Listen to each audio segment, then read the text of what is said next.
సామాజిక భద్రత విషయంకి వచ్చేస్తే తెలుగుదేశం పార్టీ ఎప్పుడు కూడా సామాజిక భద్రతని అమలుపరిచింది. కింద మా రామానాయుడు గారు చెప్పినట్లు పెన్షన్ల విషయంలో ఆ రోజు 30 రూపాయల పెన్షను 3,000 రూపాయలు తెచ్చి 2,000 రూపాయలు తెచ్చింది తెలుగుదేశం ప్రభుత్వం. ఆయన ఎన్నికల ముందు విడతల వారని చెప్పలా. అసెంబ్లీలో మాకు దాని గురించి మేము ప్రశ్నిస్తే మా రామానాయుడిని నోరు మూసుకో బయటికి వెళ్ళిపో మైక్ ఇవ్వద్దని మాట్లాడింది మీరందరూ కూడా చూశారు మీడియా ద్వారా. అంటే అసహనం. విడతల వారీగా మొదటి సంవత్సరం 250 రూపాయలు 2 సంవత్సరాలు పెంచాడు. ఆ తర్వాత ఇంకో 250. విడత అంటే ఆయన విడతల ముఖ్యమంత్రిగా చివరిగా మిగిలిపోయాడు. ఈరోజు మేము పెన్షన్లు కూడా మా మీద తప్పుడు ప్రచారం చేశారు. ఏది ఆడలేక మధ్యలోడు, ప్రభుత్వం నువ్వే, ముఖ్యమంత్రి నువ్వే, నీ చెప్పు చేతలు అధికారులు ఉన్నారు, కానీ పెన్షన్లు ఇచ్చే విధానంలో మార్పులు తీసుకొచ్చి తెలుగుదేశం ఏదో మిమ్మల్ని ఇబ్బంది పడుతుందని చెప్పేసి ఒక తప్పుడు ప్రచారం చేసి ఓట్లు తెలుగుదేశం నుంచి లబ్ధి పొందాలి, ఓటర్స్ నుంచి లబ్ధిదారుల నుంచి అనే విధంగా ప్రయత్నం చేశారు. అయినప్పటికీ ఈ రాష్ట్ర ప్రజలు మీ తప్పుడు ప్రచారాలను నమ్మలేదు అనే విషయాన్ని కూడా మీరు ఒకసారి గమనించుకోవాలి.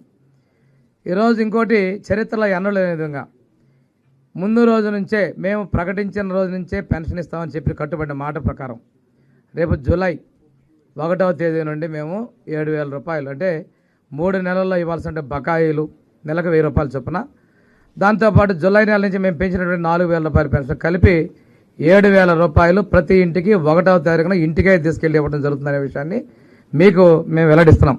దీని మీద కూడా తప్పుడు ప్రచారాలు చేశారు. తెలుగుదేశం ప్రభుత్వం వస్తే మళ్ళీ మీరు కార్యాలయాలకు వెళ్ళాలని, దాన్ని ఎన్నికల సమయంలో ఒక ట్రెండ్ క్రియేట్ చేసి ముందు కొన్ని రోజులు పంచాయతీ ఆఫీసు, ఆ తర్వాత బ్యాంకులు పంపించడం, ఇవన్నీ చేశారు. మేము చెప్పిన దాని ప్రకారం 1వ తేదీన ఇంటి వద్దనే జూలై నెలలో 7,000 రూపాయల పెన్షన్ పంపిణీ చేయబోతున్నాను కూడా మీకు తెలియజేస్తున్నాం. ఇంకో విషయం వస్తే అన్నా క్యాంటీన్. ఆ రోజు తమిళనాడులో ఉన్నటువంటి పాత వాళ్ళ పేర్లు మార్చలేదు. నేను రామానాయుడు ఇద్దరం క్వశ్చన్ చేశాం. ఆ రోజు మున్సిపల్ అడ్మినిస్ట్రేషన్ శాఖ మంత్రులు బొత్స సత్యనారాయణ గారు మాట్లాడుతూ అన్నా క్యాంటీన్ మేము మూసేయడం లేదు, అన్నా క్యాంటీన్లు మేము కొనసాగిస్తామని చెప్పారు. ఆ రోజు మేము ఒకటే చెప్పాం, మీరు రాజశేఖర రెడ్డి పేరు అన్నిటికీ పెడుతున్నట్టు జగన్ పేరులో పెట్టుకోండి, మాకు అభ్యంతరం లేదు, పేదలకు మాత్రం 5 రూపాయలకు అన్నా క్యాంటీన్లో భోజనం పెట్టమని మేము అడిగితే లేదు మేము తెరుస్తామని ఆంధ్రప్రదేశ్ సభని తప్పుదోవ పట్టించి సభా హక్కుల ఉల్లంఘన కూడా చేశారు. ఇంత దారుణంగా వాళ్ళ పరిపాలన జరిగింది.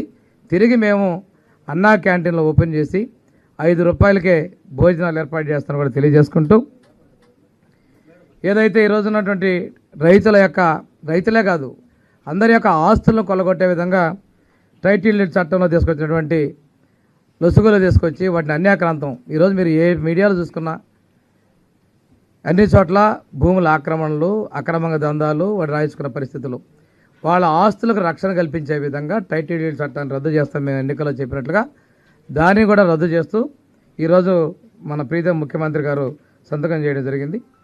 వీటితో పాటుగా ఇందాకే చెప్పినట్టుగా స్కిల్ డెవలప్మెంట్ గురించి సర్వే చేసి యువతలో భరోసా కలిగించే విధంగా మేము ఈరోజు 5 సంతకాలు చేయడం జరిగిందని మీకు తెలియజేయడానికి సంతోషిస్తున్నామండి. Thank you.